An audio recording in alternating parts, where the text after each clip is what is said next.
Welcome to the Beverage Clique Podcask, discussions revolving around drinks with an Asian perspective. I'm your resident host, Sean O, certified beverage specialist and co-founder of the Beverage Clique Academy in Singapore. And here is this month's episode. Welcome back, my drinking comrades, to another episode of the Beverage Clique Podcast. After a bit of a break, I'm thrilled to return and I've got some fantastic new content lined up for you. My recent travels have taken me all over for work, judging wines and sake, and I've been busy gathering interviews and insights to share. Today, I bring you a conversation I had with Mr. François Dugoua from Ulysse Cazabonne, one of Bordeaux's leading négociants, known for his renowned brands such as Rauzan Ségla. I was fortunate to visit them as part of the Bordeaux Educator program with CIVB, and I'm excited for you to hear about it. So without further ado, here's the interview. Enjoy. So my name is François Dugoua. I'm the general manager of a wine merchant company. I'm in a Negociant company called Ulysse Cazabonne. And Ulysse Cazabonne is part of a group, belongs to Chanel. I mean, you probably know the fashion group. And Chanel is the owner of Chateau Rauzan Ségla. So this is why we are here in the middle of the winery of Rauzan Ségla. And as you can see, I mean, they are still harvesting this morning. We are about to finish the harvest of the Cabernet Sauvignon. And this is the vat room, I mean, one of the vat room of the chateau. So we are, I mean, a completely independent wine merchant, Negociant, but we are established in the same property as we, of course, belong to the same group. So we're going to move, well, to give you an idea, this is the buildings there belong to the Negociant side. And later you will visit our warehouse where we store all the wines. We decided to move to a completely new warehouse 4 years ago, just because it was before we used to store everything here on this in the property. This is why we used to store the wines this part of the building. But with, I mean, the growth of the size of the company, we decided to build a new one and move to everything to the new one. You have to imagine that we are really in the heart of Margaux. And Margaux is one of the largest appellations of the Médoc. Rauzan Ségla has got roughly 80 hectares as a property. It's located just there. Our closest neighbor is Chateau Rauzan-Gassy, which is another classified growth. You know all about maybe the 1855 classification. Rauzan at the time had been divided into two separate properties because of the heritage of the family. They divided into two. So we have Rauzan Ségla on one side, Rauzan-Gassy on the other side, but as you can see, they are just completely combined all together. But Rauzan Ségla has got the largest part of the vineyards, and they are located between Chateau Palmer, Chateau Margaux, Chateau Brane-Cantenac, and Rauzan Ségla. So we are really in the middle of Margaux. So François, could you kindly give us a brief history of Ulysse Cazabonne? So yes, Ulysse Cazabonne has been founded in 1977. And we've been purchased by Chanel in 1994 when Chanel came to Bordeaux to acquire property. And they decided at the time to buy Chateau Rauzan Ségla, and at the same time they had the opportunity to buy Ulysse Cazabonne. And of course, with Chanel is a family business. I mean, it belongs to a family, and who are quite passionate by wine. They first bought Chateau Rauzan Ségla, so here in Margaux, and 2 years after they also bought a chateau in Saint-Émilion called Chateau Canon, which is now completely also part of the group, as well as a third chateau in Saint-Émilion called Chateau Berliquet. And finally, lately, 5-6 years ago, we also purchased a winery in the south of France, on an island on Provence, in the island of Porquerolles, where we are making some rosé wines, mainly, I mean, rosé and white wines. And Ulysse Cazabonne in between is, I mean, has, of course, got all the benefits of the group, I mean, to grow up. And we are today, yes, one of the major négociants, I mean, of this relationship between the cru classé, of course, and the market. I think the key ideas to understand is that in Bordeaux, you've got two categories of chateaus, wine producers. Those who are selling their wines direct to the trade, part of them, and another group where most of the top chateaus, I mean the cru classé and are, and who are only working with the négociant, through the Negociant system. So François, I've got a question. During my time in Singapore Airlines, I've seen Rauzan Ségla being featured in first class. So does this mean that Singapore Airlines has to go through a Negociant, or do you do direct? We all go to the Negociant. I mean, Rauzan Ségla has got a list of, 50, 60 Negociants they work with. We are one of them, even if we belong to the same group. Well, in Margot, is there an example of a chateau selling his wine? I mean, the wine's direct, yes, maybe. I don't have it in mind, but it also exists. I mean, you have chateaus who are selling their wines direct to the importers, the restaurants, the cavistes, and that sort of things. But most of the chateaus here in the Médoc, for example, I mean, don't. This is the same also in Saint-Émilion or Pessac-Léognan, Sauternes, etc. So they all work with the négociant. So it's just a decision the chateau makes, I mean, in the beginning, or it's part of the history of the chateaus. There's no contract between us. This is just a matter of a decision which is taken by the chateau and also accepted by the négociant. What you have to understand is that we also work with the idea of allocations. So it means that the chateau decide whom they want to work with. So they try to attract, of course, the best négociant to them, to get the best distribution. Because adding all the négociants one-to-one, at the end, it makes, I mean, a sensational, I mean, list of or numbers of salespeople working for your chateau, you know, your brand, selling all over the world the same wine, and sometimes to the same people. But what is important for the chateau is to attract the best négociant to them. So I'm often curious about the credit terms between the chateau and the négociant. So if I was a new négociant, for example, would it mean that I would have to pay everything up immediately, or would I get a credit term to start with? The credit terms, everything which is commercial between the négociant and the chateau is, go through what we call a courtier. Yeah. The courtier is a kind of a middleman working with the chateaus for the négociant. Yeah. And they validate the transactions between the chateaus and the négociant. So every time we get an allocation from a specific chateau, it goes through the courtier. The courtier can be the same for many chateaus. We have several courtiers for one chateau. It's a complex team of a network of courtiers, so relationship between the chateaus and the négociant. So can the courtier and négociant be the same person? No, it has to be separate. And a courtier cannot be a négociant at all, neither a producer. Would you say a courtier is more like a hunter? So they have this kind of role, yes. They are always paid by the négociant. They get, there's a fixed percentage of every transaction, which is fixed to 2%. So the négociant always pays for the courtage, even if very often this is the chateau which decides, which courtier they want to work with, which courtier they are going to give the allocations to the négoce, etc., etc.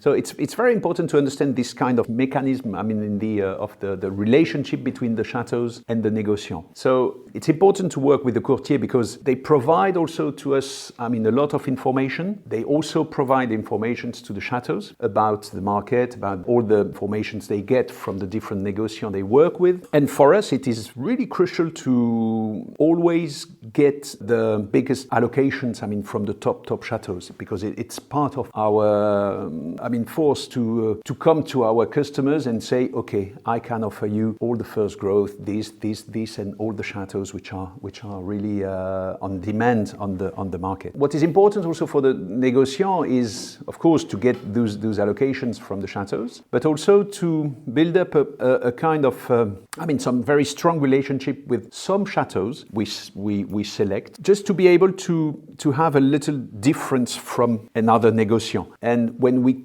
go to the market, it makes, our specificity, against the others. And we need that. This is why sometimes we negotiate with some chateaus to get some exclusive distribution of some wines. Again, we are not, for example, we are not a négociant working with brands. In Bordeaux, you have négociants who have, a list of brands, Mouton Cadet, Jean-Pierre Chenet, I don't know, many brands. We don't have this kind of distribution. We just sell the wines which come direct from the chateaus, which are labeled. But what is important for us is to secure some of the top chateaus, some exclusive distribution, which gives the company, some really strength to go to the market and say, okay, I can give you we do that, for example, with Château Latour, which is one of the first growth. They have 3 wines. Château Latour, they have a second wine, which is called the Les Forts de Latour, and they have a third wine, which is called Pauillac, with the picture of the tower of Latour on the. It's very similar to the label of the Grand Vin, but it just says Pauillac. And we are the exclusive distributor, this wine, for export market. We don't do it in France, but it's something which is very important for us, because if I come to see you in Cameroon, for example, okay, I can offer you this wine and nobody else will be able to offer the same wine. So this is something which is, of course, very, very important. Another company in Bordeaux which come to you and say, okay, I have the third wine of Chateau Margaux, for example, which I don't have. So this is where the difference is made. This is also, something which is quite important to understand. As we know, the Laplace system is open market and Grand Vin is typically not exclusive. Now, from your memory, was there any Grand Vin that was exclusive? 90% of our portfolio is open market. It can happen. This is the case of one of the Crus Classés here on the Margaux appellation. There is a chateau called Chateau Pouget, which is part of the classification. It's a 4th growth, I think. And we took the distribution of this wine 2 years ago. We started with them saying, okay, the deal is we will be the only one to sell this chateau. So again, it's an important investment, because we commit with the chateau just by hand. There is no contract. So we have to trust each other. But we say, okay, we buy the entire production and we are the only one to sell your wine in all our markets. So again, this is something which makes a difference with the competitors, of course. But most of the wines we buy and we sell are on the open market. But the idea, again, is to be very strong on the labels, which are very popular, very on demand. Of course, the first growth, of course, some trendy labels and that sort of things. This is where, of course, we fight with our competitors, but and this is where we have to make the difference with the quality of our distribution. Again, this is something which is very important in the way that when the chateau looks at their distribution, they see that with Ulysse Cazabonne, they have access to, 20 countries with 40 different customers, and with another Negociant, they have access to maybe the French market and the grande distribution or the supermarkets or that sort of thing, and with another Negociant something else, etc., etc. They just look at everything. We share the information today, which was not the case in the past. This is something which has completely evolved. In the past, there was a wall between the two sides of the business. The producers just sold their wines to the Negociant and went back to the chateau, just keeping growing their vineyards and that's all. The Negociant were buying the wine, and they really made their business completely a part of the chateau's decision or even information. Today it's different. We started roughly 15 years ago to talk each other and say, okay, we need you to travel to the world to promote your wines, because we need to reinforce or to establish the reputation of your winery. So on the other hand, we're going to tell you who is the final consumer. With this, we start kind of relationship between the chateaus and the Negociant and the customers at the end. Again, it's very flexible, because if you come to me and say, I want to buy, 1,000 cases of this specific chateau, I will go for you to the chateau and say, okay, I've got a customer in Cameroon, they want to buy your wine, with this kind of volume, and my job will be to negotiate with them and to secure the volume to be able to come back to you and say, okay, I've got the volume, this is the price, we can do the deal, etc. Or maybe tell me, I'm sorry, but thank you very much, but I don't have enough wine, to supply this kind of demand. So I will try to negotiate and see, and maybe I will come back to you and say, I'm sorry, but 1,000 cases is not possible. I just have maybe 100, or you will not, fill in your request with me, but maybe if you come to see another Negociant, they have also an allocation of this specific winery. So they might be able to offer you some of their allocation. So at the end, you have to go to different Negociants to combine at the end the volume you expect to have on this specific chateau. But more and more, of course, the idea for us is to be able to supply most of the demand of our main customers. So when multiple negociants are working in the same market, but one negociant is bringing the producer into this market for promotion, how does that work in terms of who gets the credit? We work with, for example, in Singapore, we work with, 10 different companies. Some of them are also working with 30 other negociants from the place. But we all share the same system, and this doesn't make any problem. So the producer says, okay, I'm going to travel with you in Singapore to see Crystal, many companies, Condale or whatever. And okay, I'm happy because I'm going to travel with this, winemaker, promoting his wine to the market, so I can expect selling some of his wines, to the trade, to the market. But maybe the year after, he's going to travel with one of my competitors. And it doesn't matter.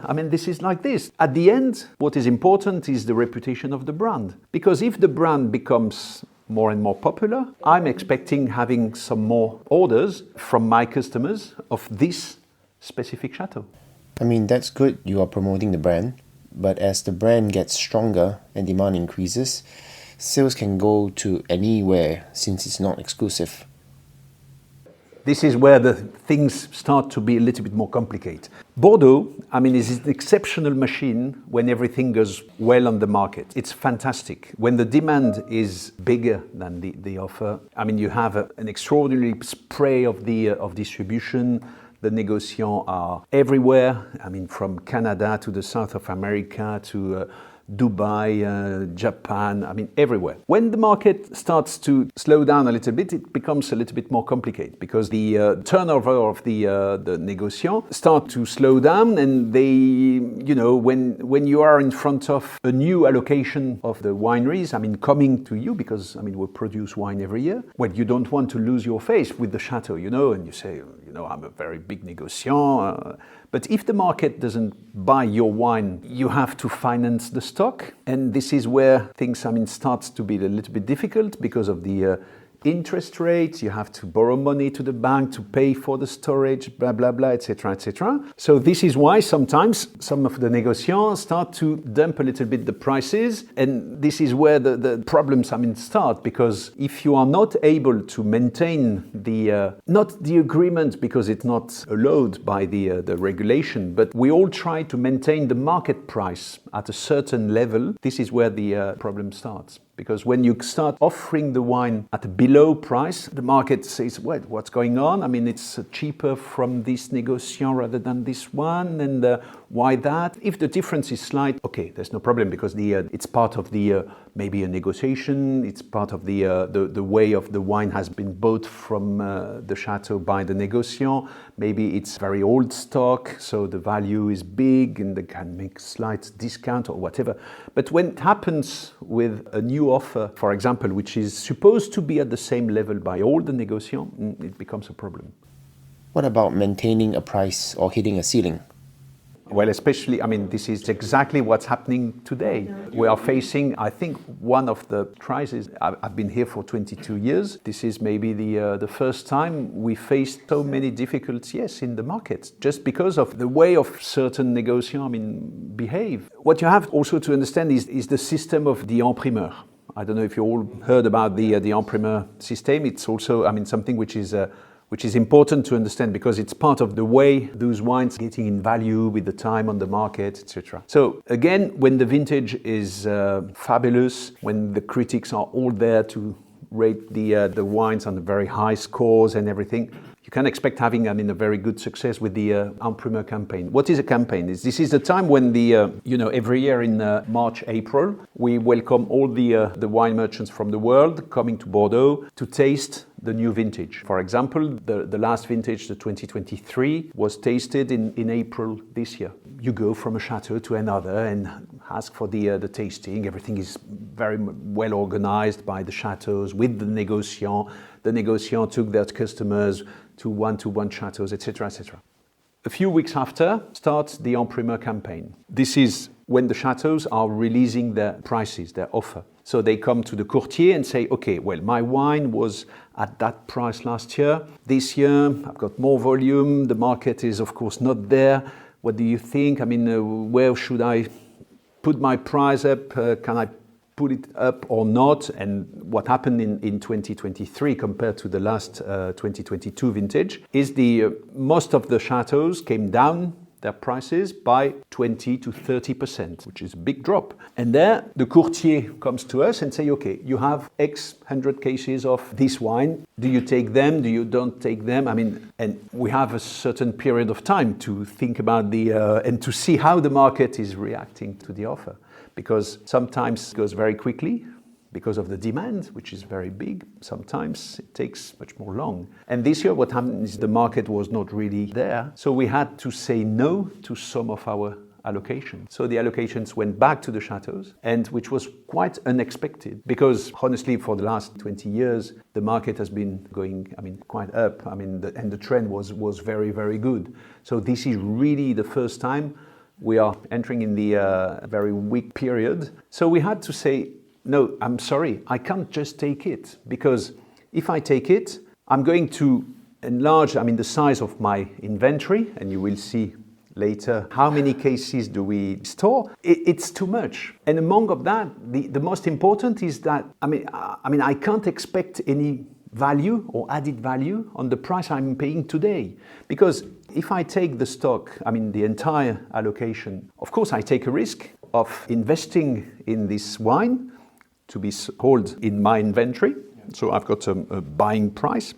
And of course, every year I will need to add, the part of the interest rate for this purchase. And I'm not sure that in 5 years, I will be able to sell it for at least 20 or even 25% margin above the buying price. So this is where the Negociant is taking the risk or not. You see, we're never forced to buy our allocations. We can always say no. It's it's frustrating to say no to an allocation because we've been working, hard to develop our distribution, our network of customers. And at the end, when the market is not there, I can't just buy everything and just sit on it. And even if you are very wealthy, it's not exactly the... So this is, quite a tough period at the moment. But aren't the Negociants not worried their relationship with the producers get ruined? So at the end, of course, you take the risk that the relationship with the chateau will be destroyed completely. Again, this is a risk. But when you are a strong Negociant, you can also say, forget it. They will come back next year to see if maybe, do you also want to buy my wine? Just because they need the distribution. The regulation doesn't allow that. So what's happening is the chateau. The chateau says, okay, I want to sell my wine at 100 euros a bottle. This is the price I'm going to charge to the Negociant. Automatically, there's a kind of a fixed margin for the Negociant, or it's a minimum recommended margin, to a selling price, and the selling price will be 120. So it means that I buy Chateau Margaux at 100 euros. I come to you and say, okay, do you want my Chateau Margaux at 120? And I will recommend you to sell this wine at 140 or something to your customers. Just to be able to guarantee a kind of margin of between 15 to 20% to the distributor. This is how it works. This is on the paper. Sometimes, that's what I explained earlier on, the Negociants say, the market is not really in demand, 120, I can give you maybe a 2% discount, and so you can better work with me because of the other competitors. And that's where the things start to...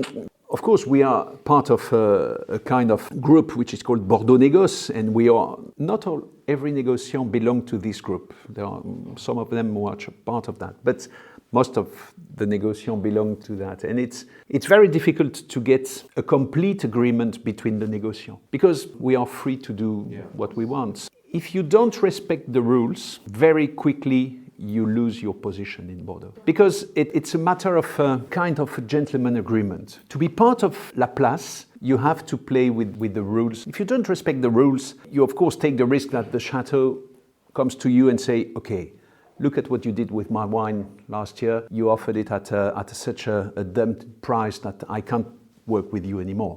I mean, I can't trust in your capacity to really, hold my brand and promote my wine, blah, blah, blah. So this is why you have to play with the rules. It's really essential. It's really tough in this kind of period. Because of course, I mean, it's tricky with the financial balance of the companies. It's quite difficult when you have to hold all the stock from a vintage which doesn't sell much in the trade, because of weakness of the market. And it's difficult. But on the other hand, when you have the capacity to finance your stock, this is something which gives you, a super advantage from your competitors because, and we are not many to be able to hold such a stock of such an inventory, of wine. But the advantage is huge as you can come to your customers and say, okay, you don't want the last vintage, don't worry, this is not a matter. I'm going to show you what I have and I can offer you 2000 vintage, 2005, 2009, 95, blah, blah, blah. So many other vintages, wines which are ready for drinking and wines the customer can offer straight to his consumers. So at the end of the day, this is where we make the difference.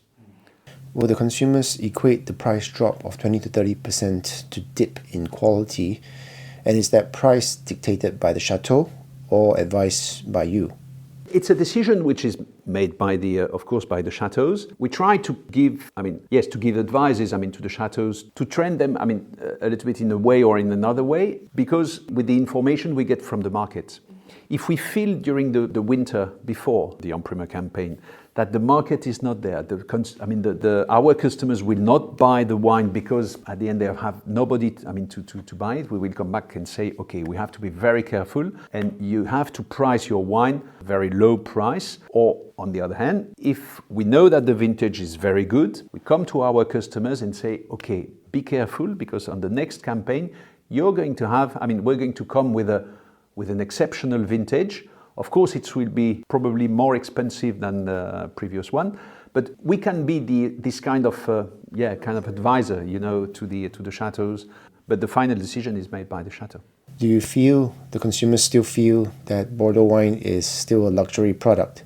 Is the Bordeaux wine a luxury product? But you're right. We are part of a very big luxury group, so we know exactly what a luxury product is in the company, And as you say, the price of a luxury group, the handbags at Chanel doesn't go down in price. They just keep their price and they try to put it up, quite much, which is completely different with the Bordeaux wine.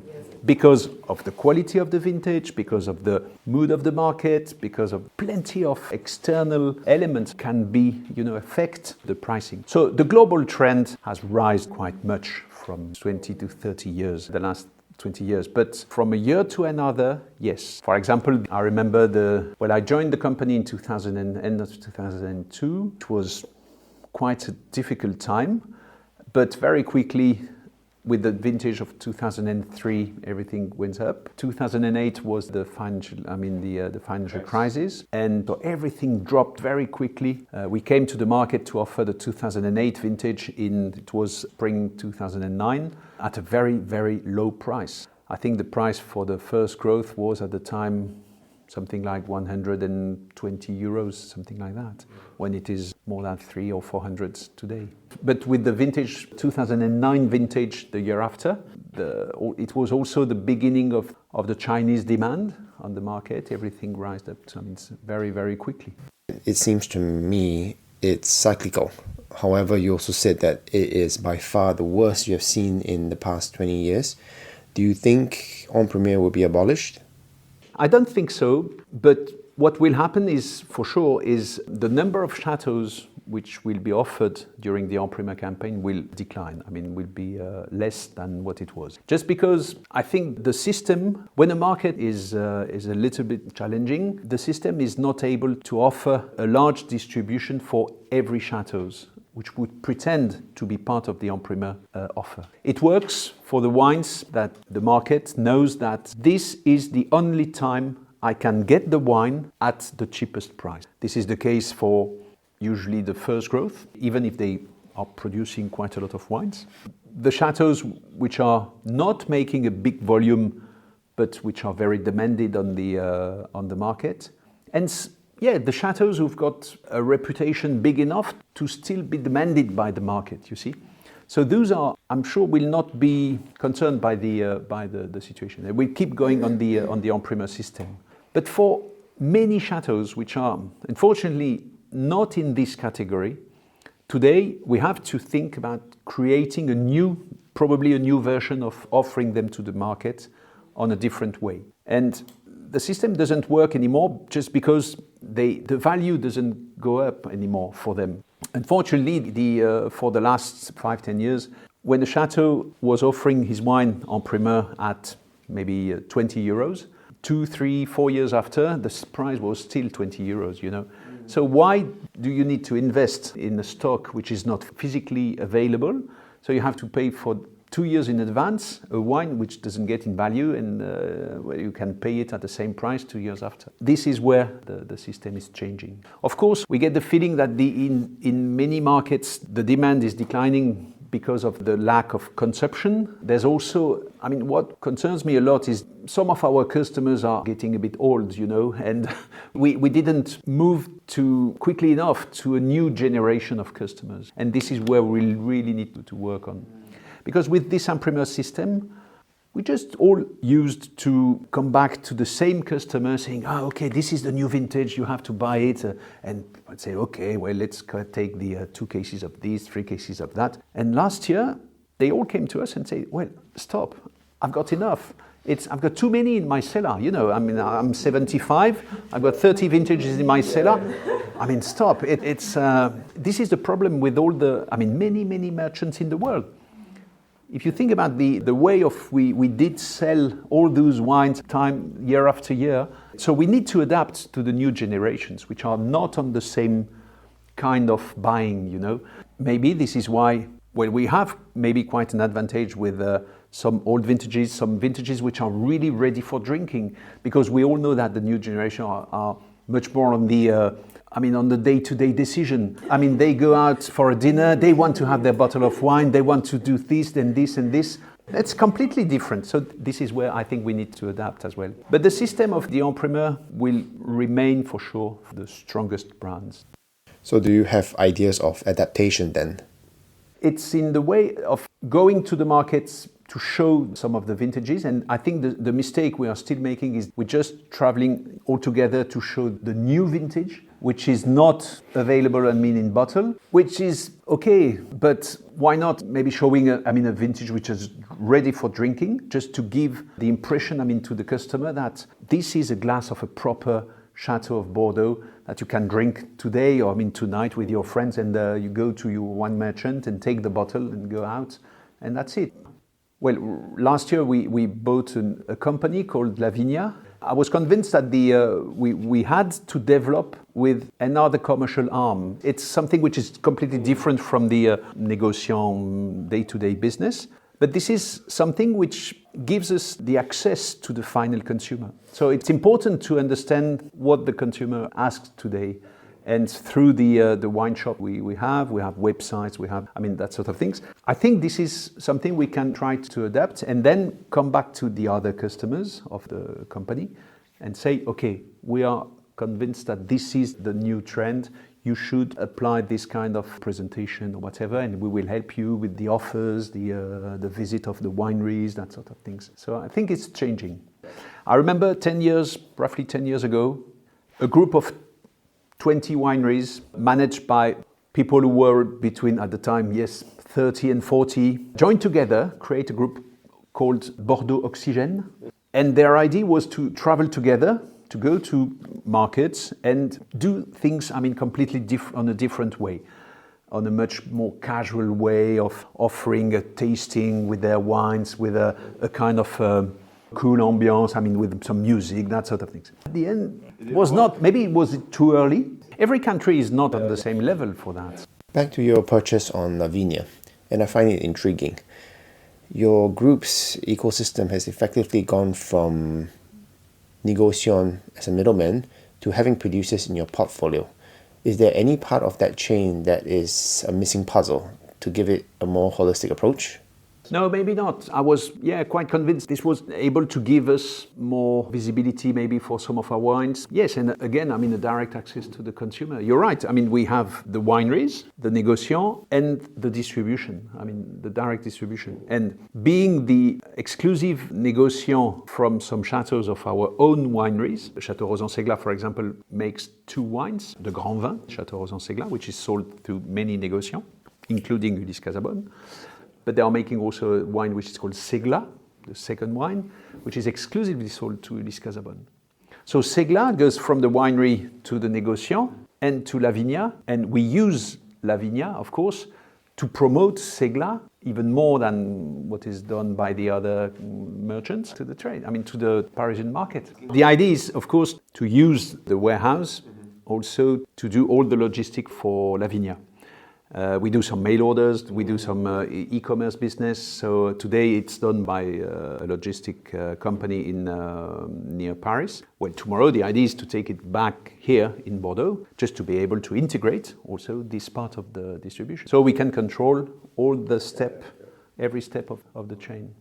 Well, thank you very much, for coming. I hope it will give you an idea of what the job of a négociant is, but it's always a pleasure, yes, to have you in our companies, know better each other and discover this part of the job.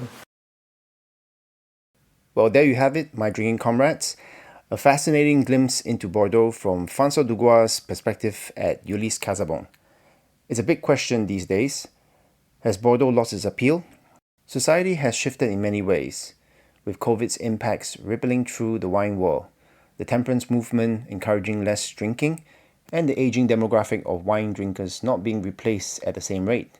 Add to that, the fierce competition Bordeaux faces from other wine regions, including its own French counterparts. But from my viewpoint, it's too early to hit the panic button. Bordeaux has always been synonymous with prestige and a level of respect that few wine regions can match. The proactive steps the CIVB, producers, and the Bordeaux wine industry have taken show a commitment to preserving that legacy. At the very least, I believe these efforts will stamp any further decline. I guess the real question becomes, how do we revitalize Bordeaux, or perhaps even the entire wine industry? What do you think? I'd love to hear your thoughts. Share them with me on my public Instagram account at SoThirstyTraveler, which is so.thirsty.traveler with a single L. Until next time, remember, a drink always tastes better when the company clicks. Cheers!